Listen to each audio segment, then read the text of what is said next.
Isso que Viviane falou sobre essa aplicação direta a nós, né? Como o Israel espiritual de hoje.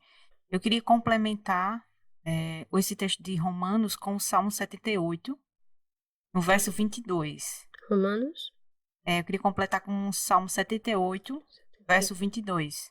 Vai falar também da incredulidade do povo de Israel. No Salmo, ele vai falar os motivos pelos quais o povo pereceu no deserto.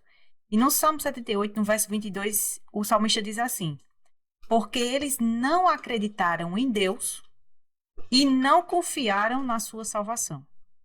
Então a gente vai ver aqui a fé que eles não tiveram em Deus, a fé em Deus, a fé em acreditar na palavra de Deus. E algo que me chama bastante atenção também, quando ele diz assim, não confiaram na sua salvação. E quando a gente vai para Mateus 1:21, qual é a definição que nós temos? De salvação. De salvação, que ele se chamará Jesus e salvará o seu povo dos seus pecados. Agora, será que o Israel espiritual de hoje, ele crê na salvação? Que a salvação é do pecado e não das consequências do pecado, não deste mundo mal, mas sim do pecado. Dos seus pecados. Pessoal, né? Pecado pessoal da pessoa. Ele entende assim, o Israel espiritual. Então, será que estamos trilhando os mesmos passos do antigo Israel, vivendo por meio da incredulidade, sem acreditar que essa salvação ela é possível de ser plena em nossa vida?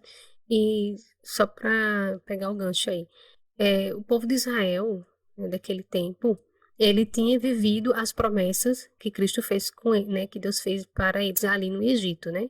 Foi lá, libertou o povo, tirou eles do Egito, fez tudo aquilo ali, caiu as 7 pragas.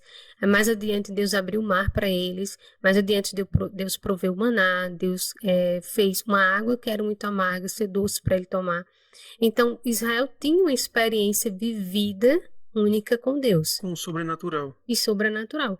E conosco, como é hoje. A gente não tem demonstrado também incredulidade, não? Deus nos deixou essa Bíblia, a Bíblia dele, que é a nossa regra de fé, como exemplo. Né? Nós vemos o exemplo do antigo Israel, nós vemos o exemplo do Novo Testamento também, porque ele tem exemplos para nos mostrar, e ainda assim, o que é que nós fazemos com isso tudo? Ainda temos incredulidade. Pegando esse gancho seu, quando nós falamos sobre uma vitória plena sobre o pecado, qual é o que é que as pessoas nos dizem? Que não é possível. E não é possível por quê? Porque elas não creem que Deus pode fazer essa transformação na vida delas superarem e vencerem os pecados delas. O maior argumento que se usa é o quê? Que não se viu alguém viver dessa forma, nesse padrão que temos pregado, que temos reproduzido aquilo que a Bíblia diz. Isso. Então, isso seria fé? Não. Bem-aventurado aquele que não viu e creu.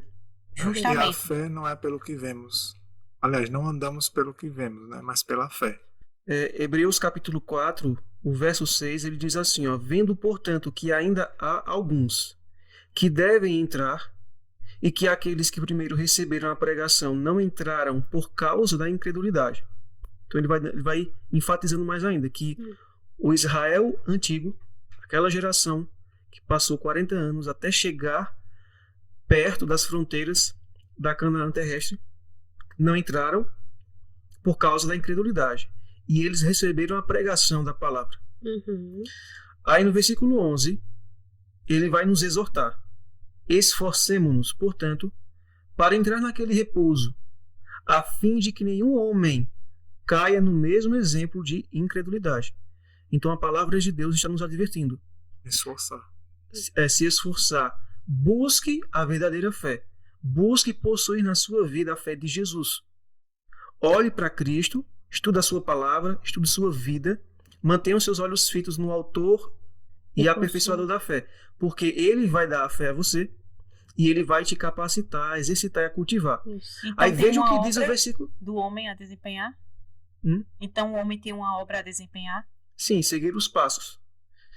Deus atrai o homem e o homem tem que corresponder para que Deus possa operar tanto querer como realizar.